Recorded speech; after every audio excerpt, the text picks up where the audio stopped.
Kaisar Agung Dao Bela Diri. Bab 3216, Menyerang Belenggu Raja Suci. Jauh di dalam alam iblis. Luo Xiu duduk bersila, dengan dua helai origin Qi terjalin di antara telapak tangannya. Pemilik asli kedua sumber Qi ini adalah milik Bai Mo. Pada saat kematian Bai Mo, kedua energi asli ini akan menghilang dan kembali ke langit dan bumi, tetapi mereka ditahan secara paksa oleh Luo Xiu. Saya melihat bahwa di tubuh Luo Xiu, energi emas hijau berubah menjadi kepala naga, membuka mulutnya lebar-lebar, dan langsung menelan dua energi asli tersebut, dan mulai memurnikan.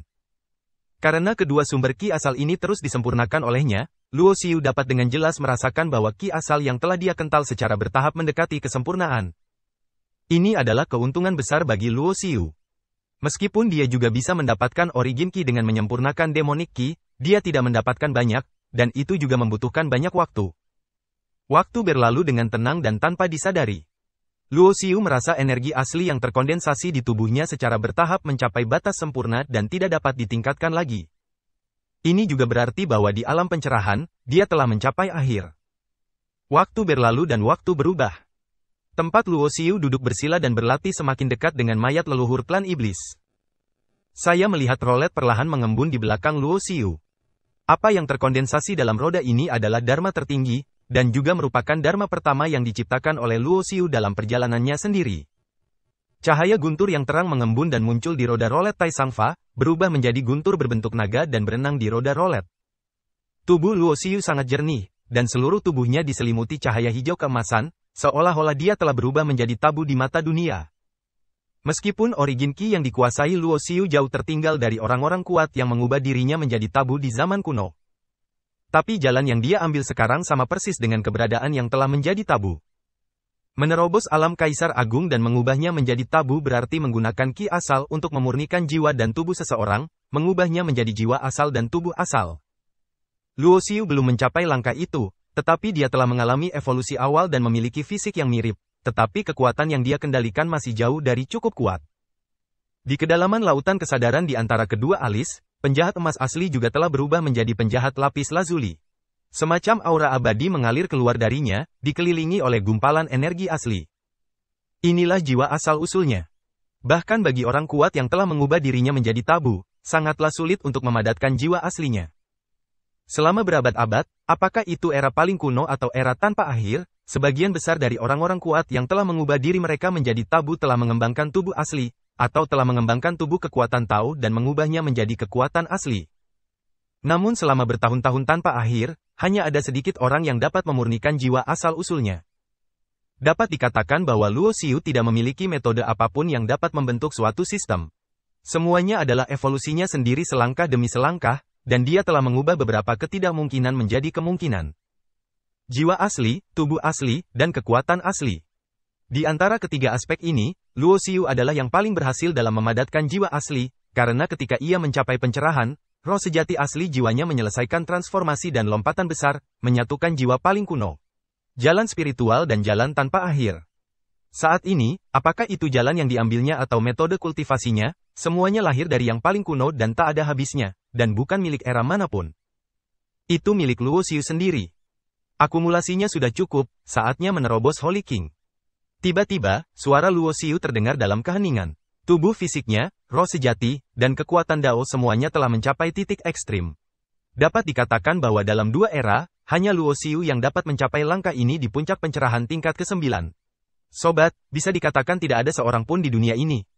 Praktik ortodoks untuk menerobos Raja Suci adalah dengan mengubah benih Tao menjadi segel Tao, dan menggunakan jejak Tao untuk terhubung lebih dekat dengan Tao zaman, sehingga Anda dapat mengontrol kekuatan yang lebih kuat dalam Tao zaman, yaitu kekuatan tatanan menengah.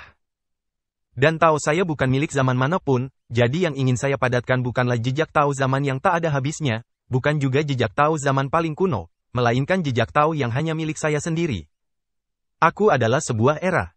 Suara Luo Xiu bergema di alam iblis, dan kata-katanya sepertinya mengandung semacam jalan khusus, menyebabkan penglihatan tak berujung muncul di seluruh alam iblis, dan dunia abadi dan iblis juga berguncang. Satu kata, mengejutkan. Ledakan. Dalam sekejap, roda tertinggi di belakang kepala Luo Xiu mulai berputar. Setiap kali berputar, cahaya ilahi hijau keemasan naik ke langit. Pada saat ini, Luo Xiu menggunakan seluruh kekuatannya dan mulai menyerang belenggu alam Raja Suci. Setelah Raja Suci yang normal menerobos, dia akan menguasai kekuatan tatanan menengah, tapi yang ingin aku kuasai bukanlah kekuatan keteraturan di era tanpa akhir, atau kekuatan pola kuno di era paling kuno, tetapi kekuatan-kekuatan asli yang melampaui waktu. Saat ini, semua kultivasi saya sudah menjadi kekuatan asli, tetapi levelnya terlalu rendah. Oleh karena itu, jika saya ingin menerobos dan membiarkan kekuatan asli di tubuh saya melangkah lebih jauh, saya hanya dapat melewati era dan berkomunikasi dengan sumber nyata di atas zaman. Energi pertama datang untuk membaptis dan bertransformasi. Saat Luo Xiu bergumam pada dirinya sendiri, semakin banyak cahaya ilahi yang terstimulasi pada roda tertinggi, membentuk pilar cahaya tebal yang menembus langit. Itu menembus dari dunia iblis, dan menembus dari dunia peri dan iblis, sepertinya menerobos tanah penciptaan kuno. Ledakan. Pada saat yang sama, seluruh alam iblis sedang melakukan kerusuhan, dan energi iblis yang tak ada habisnya menyerbu masuk. Saat menyentuh tubuh Luo Xiu, energi emas hijau bersirkulasi seperti batu giling, terus memurnikan energi iblis dan mengubahnya menjadi energi asli. Terus-menerus mengisi kembali kerugiannya sendiri. Bahkan mayat iblis yang duduk bersila tiba-tiba bergetar, dan energi iblis yang lebih murni sepertinya keluar, langsung menuju ke Luo Xiu. Api muncul di tubuh Luo Xiu. Yang terkandung dalam api ini bukanlah kekuatan keteraturan, bukan juga kekuatan pola kuno, melainkan nafas asal-usulnya. Kalau kita katakan setiap terobosan dan dampak adalah transformasi dan sublimasi. Jadi bagi Luo Xiu, proses ini seperti mengalami nirwana lagi. Sebelum mencapai pencerahan, ia mengalami kesempurnaan agung nirwana sebanyak 10 kali. Dan kali ini, dia akan menciptakan sesuatu yang belum pernah terjadi sebelumnya dan melaksanakan nirwana ke-11. Nirwana semacam ini belum pernah terjadi sebelumnya dan tidak ada di zaman kuno.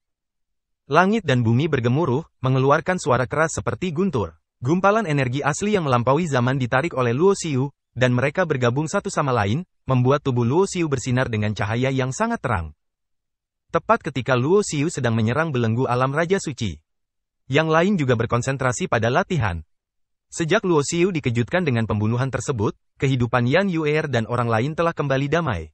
Bahkan di berbagai tempat di tanah penciptaan kuno, banyak orang kuat dari Dao Heaven lainnya tidak berani memprovokasi mereka dan mundur satu demi satu, jangan sampai Luo Xiu terbunuh. Terprovokasi. Ketika saya menjadi tercerahkan, saya gagal mengumpulkan kekuatan tabu. Sekarang saya akan menerobos belenggu alam Raja Suci. Kali ini saya harus berhasil. Pada hari ini, Disue mengucapkan selamat tinggal kepada semua orang. Dia akan mencari peluang dan takdirnya sendiri, dan mengambil langkah penting itu. Oh, aku ingin melangkah lebih jauh. Li Linyang juga berencana untuk pergi. Dia tahu bahwa ada tempat khusus di tanah penciptaan kuno, di mana terdapat rune kuno yang tak ada habisnya. Hanya dengan pergi ke sana dia dapat memahami arti sebenarnya dari rune kuno paling kuno dan mengambil langkah maju. Melangkah. Kegagalannya dalam mencapai pencerahan tidak mematahkan semangatnya. Tetapi jika Anda gagal lagi saat menjadi Raja Suci, hingga Anda mencapai alam Kaisar Agung, Anda mungkin tidak akan pernah memiliki kesempatan seperti itu lagi. Namun, dalam sejarah bertahun-tahun yang tak ada habisnya, hanya ada sedikit orang yang bisa menjadi kaisar hebat. Entah itu Disue, Li Linyang, atau gadis di salju, tidak ada yang berani mengatakan bahwa mereka pasti akan menjadi kaisar hebat di masa depan. Seiring berjalannya waktu, pembatasan terhadap tanah penciptaan kuno secara bertahap menjadi lebih lemah. Semakin banyak orang berkuasa yang datang. Sampai kedatangan Kaisar Suci pertama, langit dan bumi terguncang, dan semua orang di seluruh negeri ciptaan kuno merasa sangat ketakutan. Karena ini adalah Kaisar Suci. Namun, generasi muda di tanah penciptaan kuno selalu berada di alam Raja Suci. Alam Saint King yang sempurna hampir bisa menyapu bersih mereka. Siapa yang bisa menjadi lawan Kaisar Suci? Namun, semua orang tahu bahwa ini hanyalah permulaan. Pada saat ini, jauh di dalam dunia iblis di dunia abadi dan iblis. Bahkan jika seseorang mengetahui bahwa Luo Xiu sedang mundur ke sini, tidak ada yang bisa datang ke sini karena energi iblis di alam iblis sulit untuk ditolak. Semakin dekat Anda dengan pusat alam iblis, semakin mudah Anda berasimilasi dengan aura alam iblis dan berubah menjadi roh jahat. Raksasa. Di seluruh dunia abadi dan iblis, setiap orang dapat melihat pilar cahaya biru emas menembus waktu, ruang, dan langit, merobohkan energi aslinya. Tahun-tahun berlalu dalam sekejap. Keadaan Luo Xiu saat ini juga telah memasuki momen kritis. Di lautan kesadarannya, semangat sejati penjahat emas hijau, alisnya sangat cerah, dan merek misterius akan segera terbentuk. Pada saat ini, langit dan bumi bergemuruh, kehendak jalan besar dari zaman tanpa akhir turun, dan bahkan kehendak paling kuno yang ada di tanah penciptaan kuno pun muncul. Kehendak jalan besar dari dua era berevolusi pada saat yang sama, dan guntur yang mengerikan merobek langit seperti seekor naga. Ternyata sangat tebal. Seluruh langit tanah penciptaan kuno dan dunia abadi dan iblis menjadi merah. Guntur merah itu seperti naga bertanduk, sangat padat, dan mengandung aura kehancuran yang sangat menakutkan. Dapat dikatakan bahwa pada saat ini, semua raja suci di tanah penciptaan kuno akan terkejut dan ketakutan. Bahkan pembangkit tenaga listrik Saint King Realm yang datang dari dunia luar memusatkan pandangannya, menunjukkan sedikit ketakutan dan keterkejutan.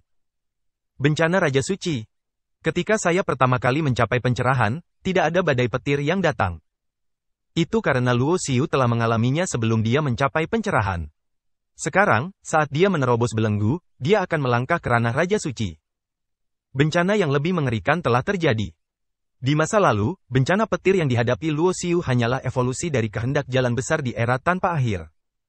Sekarang, dia berada di tanah penciptaan kuno. Ini benar-benar menarik keinginan besar dari dua era pada saat yang sama, dan menjatuhkan bencana petir yang mengerikan pada saat yang bersamaan. Kedua era tersebut mencakup ribuan era sejarah yang kacau balau. Dalam tahun-tahun yang luas dan panjang, banyak sekali orang kuat yang telah melangkah ke alam Raja Suci, seperti ikan mas krucian yang menyeberangi sungai. Secara umum, selama seseorang dilahirkan dalam kekuatan yang kuat, memiliki warisan yang kuat, dan bakatnya memenuhi persyaratan, begitu seseorang dapat mencapai pencerahan, hanya masalah waktu sebelum dia memasuki alam Raja Suci. Tapi bagi Luo Xiu, alam Raja Suci tidak sesederhana itu. Ketika seorang beku mengatasi kesengsaraan, semakin kuat fondasi dan latar belakangnya, semakin kuat pula kesengsaraan gunturnya. Latar belakang dan fondasi Luo Xiu telah menjadi sangat kuat, sehingga kesengsaraan gunturnya pasti dapat mencapai tingkat yang paling menakutkan. Terlebih lagi, apa yang akan dihadapi Luo Xiu sekarang adalah bencana petir di dua era, dan kesulitannya pasti meningkat dalam jumlah yang tidak diketahui. Gemuruh. Tanpa peringatan apapun, sambaran petir merah jatuh dari langit, langsung menembus bumi, menyerbu ke kedalaman alam iblis, dan membombardir tubuh Luo Xiu. Pemboman guntur merah yang tak terhitung jumlahnya membuat tubuh Luo Xiu sedikit gemetar, dan gumpalan jejak milik jalan tak berujung dan jalan kuno juga muncul, seperti air, akan menyatu ke dalam tubuh Luo Xiu untuk membentuk jejaknya. Ini adalah proses yang harus dilalui setiap orang ketika mereka menerobos menuju Raja Suci. Mereka menyerap merek Tao yang terkandung dalam kesengsaraan guntur dan mengintegrasikannya ke dalam benih Tao mereka sendiri, menyebabkan benih Tao berubah dan berubah menjadi segel Tao. Namun jalan yang diambil Luo Xiu bukanlah jalan seperti itu. Yang ingin dia padatkan bukanlah merek jalan besar yang dimiliki zaman manapun, melainkan jalan besar dan kekuatan yang hanya bisa dia kuasai, dan tingkat kekuatan ini berada di luar zaman dan termasuk dalam tingkat primer. Tingkat hukum, aturan, ketertiban, asal-usul. Ini adalah pembagian bentuk dan tingkatan jalan. Meskipun dia hanya menerobos Raja Suci, begitu dia menguasai kekuatan asal-usul jalan agung, kekuatan yang dapat dikendalikan dan dikuasai Luo Xiu akan jauh melebihi kekuatan keteraturan apapun. Oleh karena itu, saat merek Dao dari kesengsaraan guntur diintegrasikan ke dalam tubuh, banyak merek yang langsung dihancurkan oleh Luo Xiu tanpa diintegrasikan sama sekali. Pada saat yang sama, ia mengembangkan metodenya sendiri dan memadatkan mereknya sendiri. Sedangkan untuk merek pertama, Luo Xiu secara alami memilih metode tertinggi. Jalan yang ingin diambil Luo Xiu adalah menyatukan. Sekarang dia telah berevolusi ke keadaan di mana 6 tabu telah disatukan, tetapi dalam pandangan Luo Xiu, 6 tabu bukanlah akhir, dan bahkan 9 tabu bukanlah akhir. Dalam evolusi dan derivasi Luo Xiu, setidaknya ada 12 tabu. Ciri khas dari teknik unifikasi adalah ketika kekuatan yang berbeda digabungkan, kedua kekuatan itu sendiri mengalami perubahan yang esensial, sehingga dapat meledak dengan kekuatan yang jauh melebihi batas kekuatan itu sendiri. Setelah hukum tertinggi, kekuatan kedua dari evolusi Luo Xiu berasal dari teknik naga petir. Sinar petir terkandung di dalam tubuh dan terus menyatu menuju lautan kesadaran. Bersama dengan teknik tertinggi, mereka terus berevolusi dan memadatkan jejaknya, menyatu dengan roh sejati di lautan kesadaran. Segera setelah itu, kekuatan ketiga, Kendo. Ilmu pedang yang dikembangkan Luo Xiu bukanlah ilmu pedang dari Ordo Dao besar, tetapi ilmu pedang yang berevolusi dari kekuatan aslinya. Ini adalah ilmu pedang yang hanya dimiliki oleh Luo Xiu, dan berbeda dari tatanan tanpa akhir dan pola kuno yang paling kuno. Selain metode jati diri yang diciptakannya sendiri, pada saat ini Luo Xiu tidak mengembangkan metode lain yang pernah dia praktikkan di masa lalu, tetapi hanya mengembangkan kekuatannya. Kekuatan keempat, kekuatan. Kekuasaan yang murni dan ekstrim juga merupakan suatu bentuk kekuasaan, bahkan bentuk kekuasaan yang paling dasar. Kekuatan juga merupakan sejenis Tao. Melanggar semua hukum dengan satu kekuatan adalah penjelasan terbaik tentang cara kekuasaan. Metode Daluo yang dipraktikkan Luo Xiu di masa lalu adalah jalur kekuatan. Sekarang, Luo Xiu telah mengembangkannya dengan kekuatan aslinya, jadi kekuatan ini bukan lagi milik Daluo Dharma, tetapi milik Luo Xiu sendiri. Kekuatan kelima adalah kehidupan. Kekuatan tingkat keenam adalah kematian. Dua kutub hidup dan mati adalah atribut kekuatan yang pertama kali bersentuhan dengan Luo Xiu. Praktek jalan hidup dan mati juga telah lama menemani Luo Xiu. Sekarang kekuatan ini telah dipadatkan lagi olehnya dan diubah menjadi sebuah merek. Ketika 6 kekuatan memadat, pengalaman hidup Luo Xiu sepertinya terlintas di benaknya, dan banyak kenangan yang secara bertahap dilupakan atau diabaikan olehnya juga muncul satu demi satu, membuatnya merasa seperti seorang pengamat. Perspektif, untuk menelaah kembali kehidupan ini. Normalisasi. Saat suara Luo Xiu bergema, 6 kekuatan bersatu menjadi satu, dan misteri seni evolusi diringkas menjadi sebuah merek, yang muncul di antara alis inkarnasi roh sejati di lautan kesadaran. Di saat yang sama, aura luar biasa yang keluar dari tubuh Luo Xiu menghilang pada saat ini. Seluruh nafas dalam tubuhnya tertahan di dalam tubuhnya saat ini, seolah-olah semuanya telah kembali tenang, seolah-olah waktu dan ruang telah membeku dan berhenti di sini. Di kedalaman alam iblis, energi iblis yang tak ada habisnya berevolusi menjadi berbagai monster, beberapa di antaranya berukuran 10.000 kaki. Namun, pada saat ini, semua monster sedang merangkak. Di tengah alam iblis itu, hanya berjarak 100 kaki dari tubuh leluhur klan iblis. Sebuah pusaran besar terbentuk, seperti corong, menuangkan energi iblis yang melonjak ke dalam tubuh yang tampak kecil. Dan pemilik tubuh ini, itu Luo Xiu. Waktu berlalu cepat. Tidak ada yang tahu berapa lama telah berlalu. Tubuh Luo Xiu selalu duduk bersila, dengan kilat merah mengelilingi tubuhnya, dan segala sesuatu yang masuk ke dalam tubuhnya hancur berkeping-keping. Sampai akhir. Saat Luo Xiu membuka matanya, segalanya kembali tenang. Ledakan.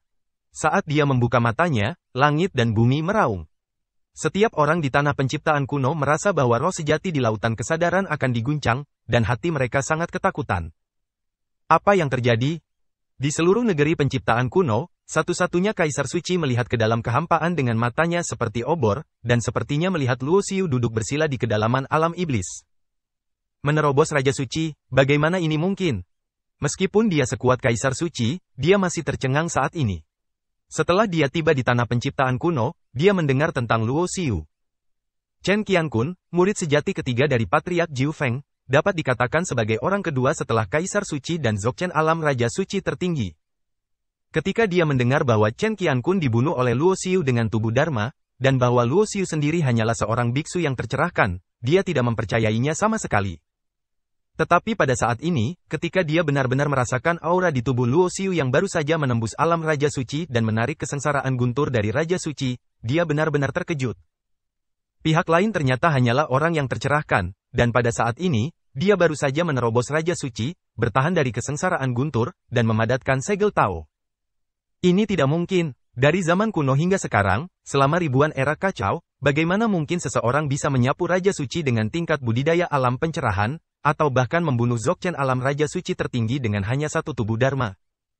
Kaisar Suci ini merasa ngeri. Dia telah berlatih selangkah demi selangkah dari alam pencerahan ke alam Saint King.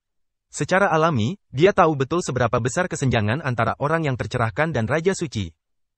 Terlebih lagi, Chen Qiankun bukanlah Dzogchen Alam Raja Suci biasa, tetapi makhluk yang telah memadatkan kekuatan dua tabu. Biarpun dia menghadapi alam Raja Suci seperti dia, meski dia kalah, dia masih bisa mempertahankan situasi yang hampir tak terkalahkan. Titik. Pada saat ini, sebagai Kaisar Suci, yang seharusnya tak terkalahkan di seluruh negeri kuno, dia merasakan emosi yang disebut ketakutan dan kepanikan di dalam hatinya. Ledakan. Pada saat ini, cahaya keemasan yang cemerlang memenuhi kekosongan seluruh tanah ciptaan kuno. Di bawah selubung cahaya keemasan, seluruh tanah ciptaan kuno tampaknya telah berubah menjadi ruang dan alam khusus.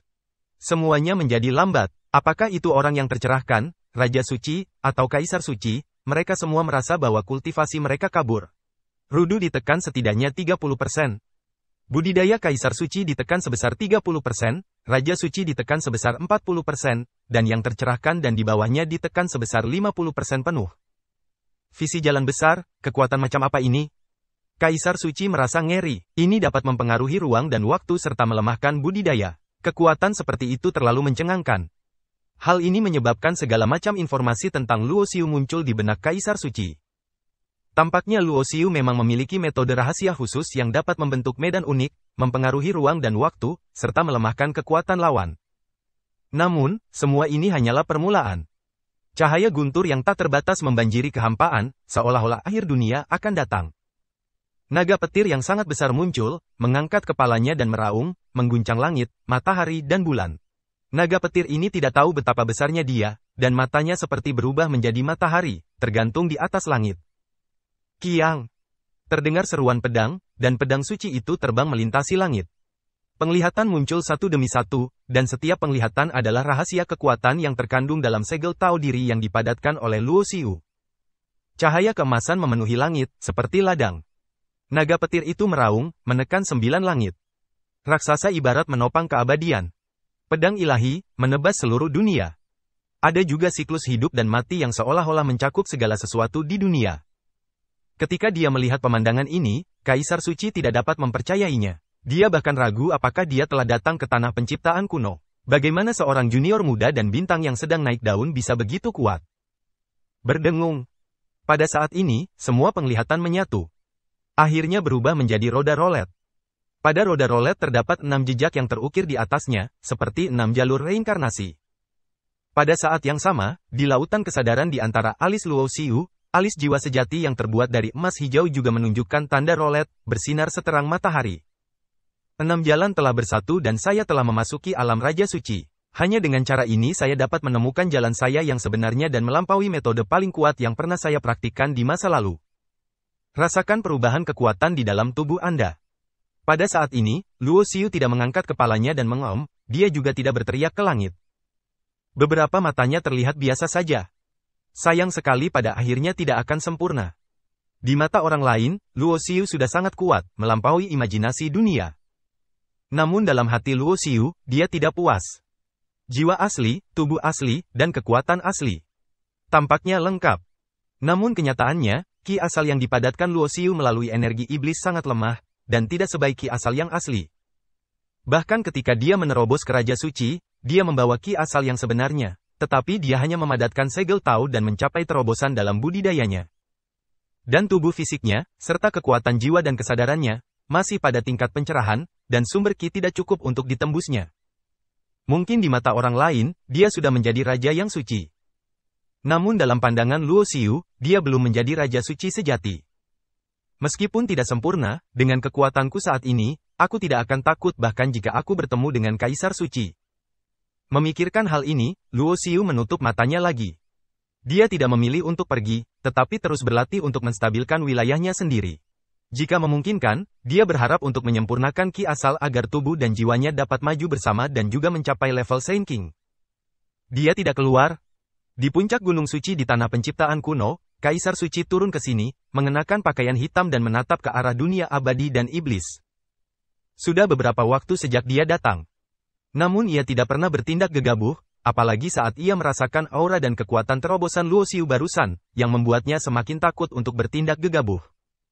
Melihat Luo Xiu tidak menerobos dan langsung keluar untuk membunuh, ini membuatnya lega. Potensi anak ini terlalu menakutkan. Jika dia dibiarkan tumbuh, seluruh 3000 surga di alam Tao akan terbalik. Kaisar Suci berbaju hitam menggelengkan kepalanya, tapi dia belum dewasa. Sebelum dia menerobos ke alam Raja Suci, badan Dharma dapat membunuh Chen Qiankun. Sekarang dia telah menerobos ke alam Raja Suci, saya khawatir dia dapat melawan Kaisar Suci dengan kekuatan bertarungnya sendiri. Di belakang Kaisar Suci berpakaian hitam, sesosok lelaki tua berjalan keluar, dengan sedikit kerumitan di matanya, melihat ke arah dunia abadi dan iblis. Tidak masalah, bahkan jika saya bukan lawannya, di tahun-tahun yang luas, di 3 surga alam Tao, warisan teratas manapun yang dapat bertahan selama bertahun-tahun tanpa jatuh memiliki fondasi yang jauh melampaui imajinasi Anda. Kaisar Suci berpakaian hitam menggelengkan kepalanya dan berkata, belum lagi setiap era kekacauan di tanah kuno, penciptaan telah dibuka lebih dari 3000 kali, dan setiap 100.000 tahun, sekelompok jenius akan muncul. Setiap jenius tidak boleh dianggap remeh. Setelah berlatih dalam waktu yang lama, beberapa berada di alam Kaisar Suci dan bahkan telah menyentuh misteri alam suci. Bahkan ada mantan jenius tertinggi yang telah berlatih selama era kekacauan yang tak terhitung jumlahnya. Hanya ada sedikit perbedaan antara menjadi orang suci, dan itu bisa dikatakan sebagai eksistensi yang sangat dekat dengan orang suci. Bahkan pada akhirnya, Holy Lord tidak akan bisa datang ke sini, tapi jika orang kuat yang sangat dekat dengan Holy Lord muncul, dia pasti bisa menghancurkan Luo Xiu dan melenyapkannya sepenuhnya sebagai ancaman di masa depan. Dunia ini, petik 2. Terlebih lagi, sekarang warisan teratas di dunia Tao telah mencapai konsensus, semua leluhur berpikir bahwa Luo Xiu adalah sebuah anomali, dan tidak ada yang ingin membiarkannya bangkit. Ketika saatnya tiba, banyak orang kuat dari warisan teratas akan bergabung, dan Luo Xiu akan melakukannya. Tidak peduli seberapa kuat dia, bagaimana dia bisa menjadi lawannya? Setelah mengatakan ini, Kaisar Suci berbaju hitam menoleh untuk melihat lelaki tua itu. Su Cheng'an, saya tahu bahwa Anda dan Luo Xiu memiliki persahabatan di masa lalu, tetapi sebagai perampas kehidupan, Anda harus fokus pada situasi secara keseluruhan. Anda tahu apa yang harus kamu lakukan.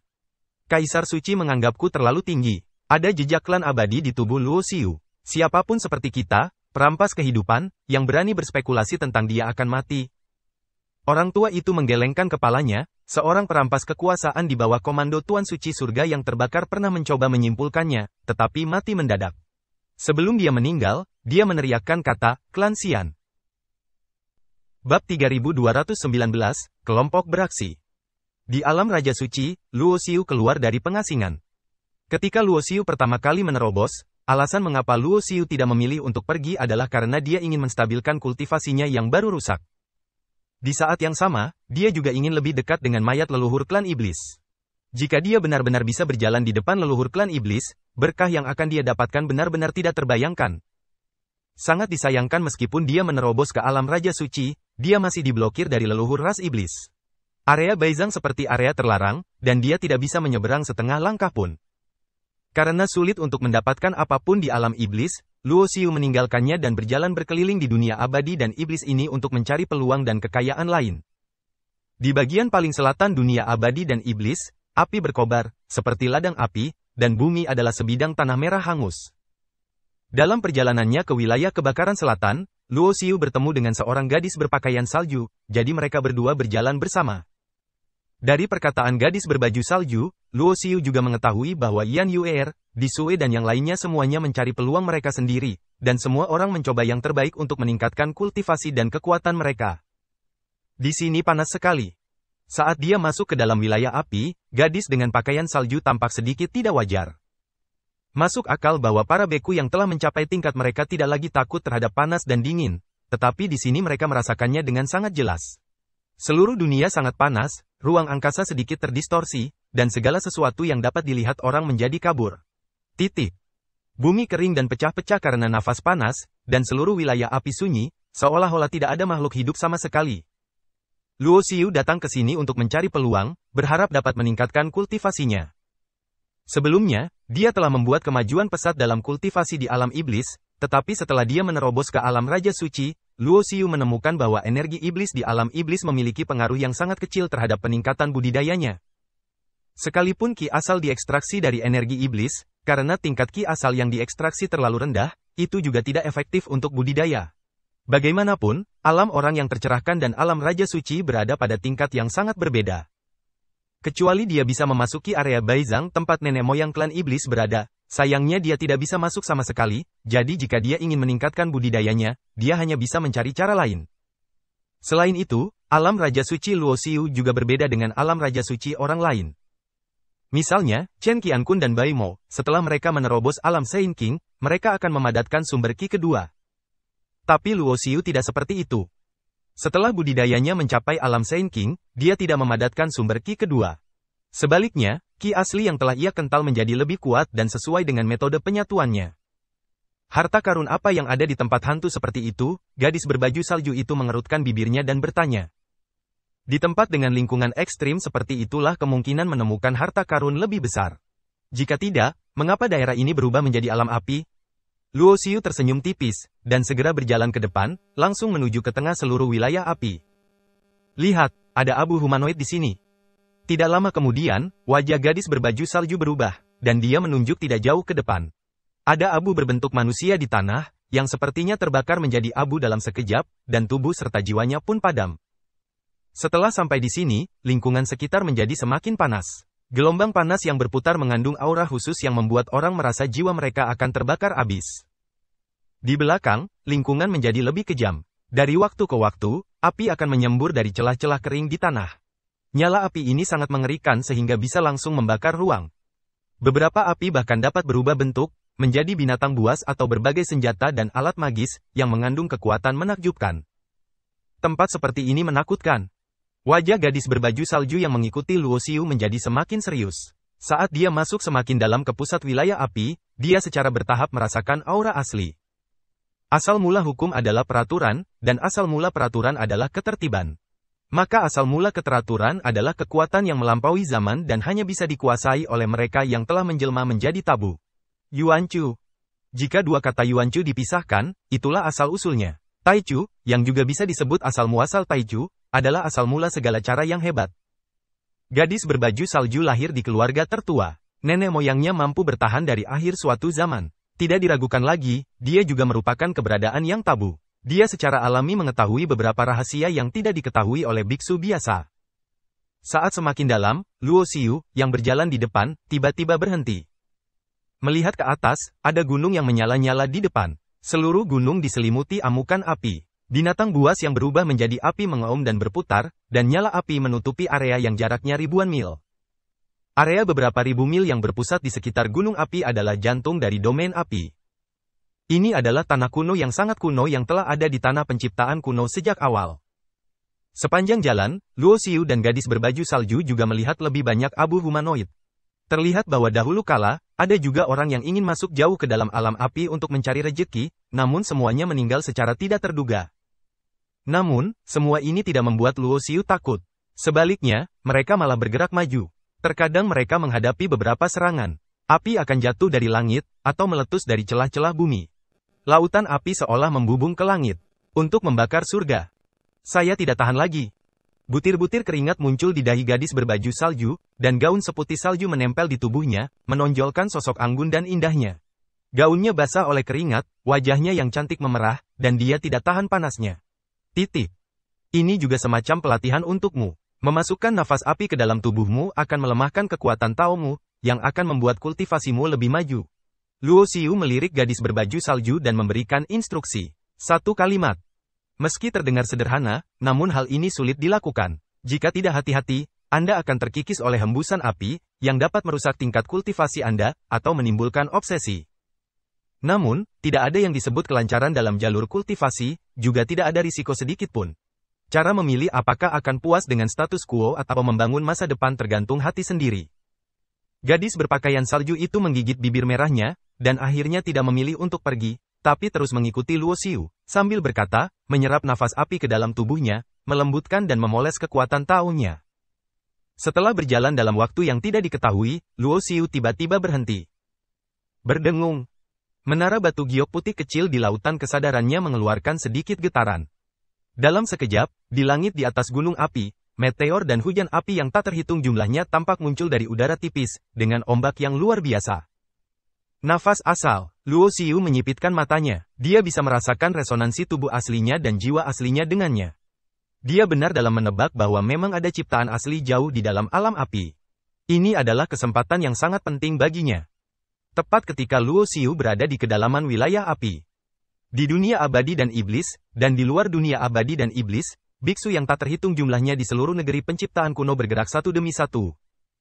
Di bawah panggilan sekelompok orang kuat, biksu dari seluruh dao surga berkumpul bersama. Ketika berita itu menyebar, semua orang terkejut. Kaisar Suci telah mengambil tindakan. Tidak hanya Kaisar Suci, tetapi juga para jenius terkuat yang telah menerobos ke alam Raja Suci juga diberangkatkan. Apakah kamu pergi ke dunia abadi dan iblis untuk membunuh Luo Xiu? Sinar tombak yang tebal memiliki panjang ribuan kaki dan membentang di langit. Di atas cahaya senjata, sesosok tubuh berdiri dengan bangga. Itu adalah jenius paling kuat dari generasi ini di lembah Jueqiang, Gu Fengru. Tingkat kultivasinya telah menembus alam Sein King, dan tubuhnya dikelilingi oleh dua sumber ki dari asal. Seluruh tubuhnya berwarna perak dan putih, memancarkan aura yang sangat tajam, yang menyatu dengan keterampilan senjatanya sendiri. Di sisi lain, sesosok tubuh datang dari kehampaan, dan sepasang mata tiba-tiba berubah menjadi matahari, begitu kuat hingga menembus kehampaan dan membakar langit. Qi Shengtian juga muncul. Dia mempraktikkan metode perang suci, dan memiliki teknik pupil mata berapi-api dan mata emas. Dia juga memasuki ranah Raja Suci, dan kekuatan tempurnya jauh lebih kuat dari sebelumnya. Lu Changkong juga datang. Dia memiliki 10 mata surgawi dan diikuti oleh sejumlah besar biksu, banyak di antaranya adalah Raja Suci dari dunia luar. Sejak terakhir kali Gu Fengru dan yang lainnya bersama-sama mengalahkan Luo Xiu, mereka semua mengasingkan diri satu demi satu. Akibatnya, Luo Xiu menunjukkan kekuatan yang besar dan membunuh orang-orang kuat yang tak terhitung jumlahnya, membuat mereka, para jenius yang paling kuat, merasakan kesenjangan antara mereka dan Luo Xiu. Akibatnya, orang-orang ini terus mundur, dan masing-masing dari mereka berhasil menerobos menuju Raja Suci. Dengan warisan dan sumber daya di belakang mereka, selama mereka dapat menembus belenggu alam besar, budidaya mereka dapat berkembang pesat. Meskipun kekuatan tempur individu mereka tidak sebaik Luo Xiu, jika semua orang bergabung, mereka pikir mereka dapat bersaing dengan Luo Xiu. Luo Xiu berkelahi. Terlebih lagi, selain orang-orang ini, ada juga Kaisar Suci di belakang mereka. Ada banyak orang kuat, hampir tidak ada biksu di tingkat pencerahan, mereka semua adalah Raja Suci. Ya Tuhan, begitu banyak Raja Suci yang cukup untuk menyapu bersih segalanya. Potensi Luo Xiu terlalu menakutkan. Tampaknya kekuatan di dunia Tao tidak ingin dia terus berkembang. Di atas kehampaan, orang-orang kuat berkumpul. Sekilas, ada banyak sosok, termasuk orang-orang kuat dari seluruh surga. Alam Dao dikatakan memiliki 3000 Dao surga. Faktanya, hubungan antar garis keturunan teratas tidak harmonis. Namun, pada hari ini, semua silsilah utama mencapai konsensus, mengesampingkan prasangka masa lalu mereka, dan bersatu satu sama lain. Luo Xiu terlalu sombong dan membunuh banyak orang berkuasa dari semua lapisan masyarakat. Dia pantas dihukum atas kejahatannya. Bunuh dia dan bawa perdamaian ke dunia. Suara pembunuhan terdengar satu persatu. Gu Fengru, Qi Shengtian, Lu Changkong dan para jenius kuat lainnya semuanya muncul dengan momentum yang luar biasa. Di kehampaan yang jauh, cahaya ilahi yang luas memenuhi udara. Sesosok berpakaian hijau berjalan ke arahnya, dan semua orang menoleh. Gu Fengru dan yang lainnya juga memiliki ekspresi serius di wajah mereka, dan mereka merasakan aura yang memabukkan dan kuat. Lihat putranya. Salam, anak suci. Banyak orang berkuasa memberi hormat. Dan identitas pria berbaju hijau ini secara alami terbukti dengan sendirinya, dia adalah putra suci Qingling. Sejak inkarnasi dibunuh oleh Luo Xiu, putra suci Qingling belum keluar dari pengasingan. Sekarang setelah dia muncul, siapapun dapat membayangkan bahwa kultivasi dan wilayahnya pasti telah mencapai tingkat yang tidak terbayangkan. Kali ini, warisan dari semua surga bersatu untuk melancarkan serangan terhadap Luo Xiu. Di balik ini, putra suci Qingling juga mendorong. Tidak peduli seberapa kuat Luo Xiu, dia hanya memiliki satu orang. Ayo bergabung dan berkoordinasi dengan formasi untuk membunuhnya. Lu Changkong melambaikan tangannya, matanya bersinar dengan cahaya ilahi. Dipimpin oleh beberapa orang jenius yang kuat, sekelompok orang kuat memasuki dunia abadi dan iblis untuk mencari keberadaan Luo Xiu. Dan pada saat ini, jauh di dalam wilayah api, Luo Xiu menyipitkan matanya dan melihat ke langit di atas gunung api. Riak emas muncul di tubuhnya, dan alam eterik menyelimuti dirinya dan gadis berpakaian salju di sampingnya. Hujan meteor di langit semakin deras, seperti badai dahsyat, nyala api merah menyala terang, seperti bintang tak berujung berjatuhan. Di saat yang sama, aura Yuanchu menjadi semakin jelas. Saya ingin berlatih di sini. Jika Anda keluar dan berjalan-jalan, berhati-hatilah.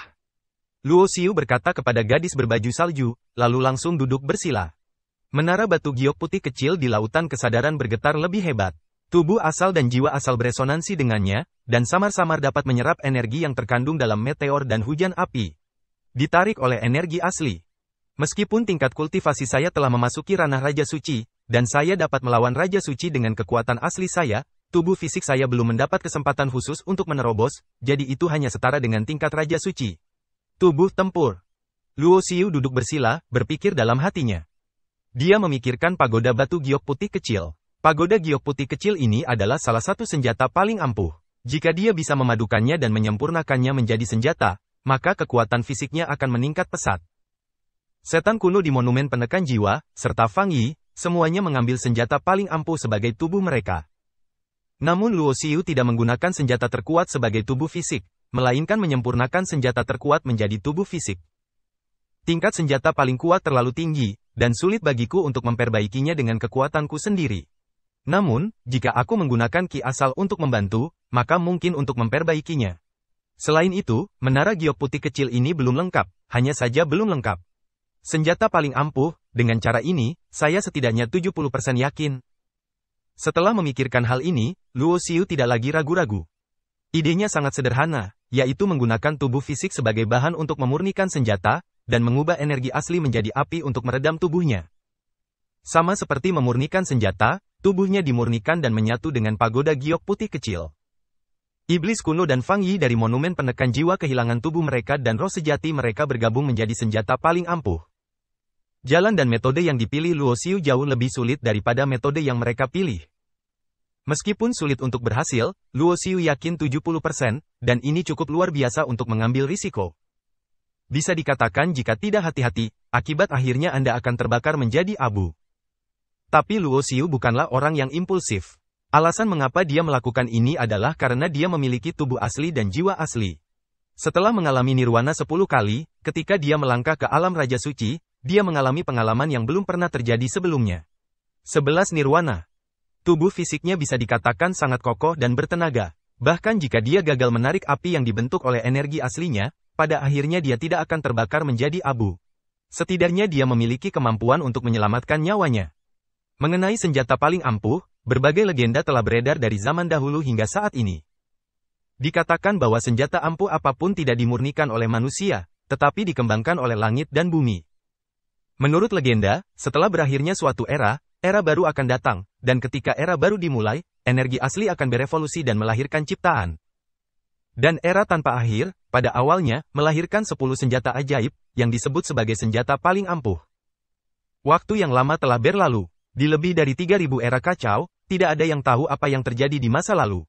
Bahkan senjata ampuh seperti yang paling kuat pun telah dihancurkan oleh orang lain. Sama seperti pagoda giok putih kecil yang dikendalikan oleh Luo Xiu, pagoda ini hanya memulihkan badan pagoda 4 lantai dan masih belum lengkap. Tablet peringatan sebelumnya juga sama. Karena itu adalah harta karun yang dikandung di sekolah menengah Yuanchu, setiap kali Luo Xiu memejamkan mata dan merasakan, rune yang dilihatnya dari menara giok putih kecil juga mengandung misteri jalan Yuanchu. Sebuah menara kecil berisi misteri yang tak ada habisnya. Luo Xiu tidak memurnikannya secara langsung, tetapi menutup matanya, berkomunikasi dengan menara giok putih kecil dengan kesadaran jiwanya, dan memahami misteri yang terkandung dalam rune yang tak terhitung jumlahnya di menara kecil itu. Untuk jangka waktu berikutnya, Luo Xiu duduk bersila, tidak bergerak. Di gunung yang menyala-nyala, aura asal-usulnya meresap ke langit, dan meteor serta hujan api melimpah, tetapi tidak jatuh. Sepertinya itu hanya sebuah penglihatan, bukan keberadaan nyata. Gadis berbaju salju sedang mencari harta karun di dekat gunung api. Lagi pula, karena aura asli ada di sini, beberapa harta karun khusus pasti akan dihasilkan.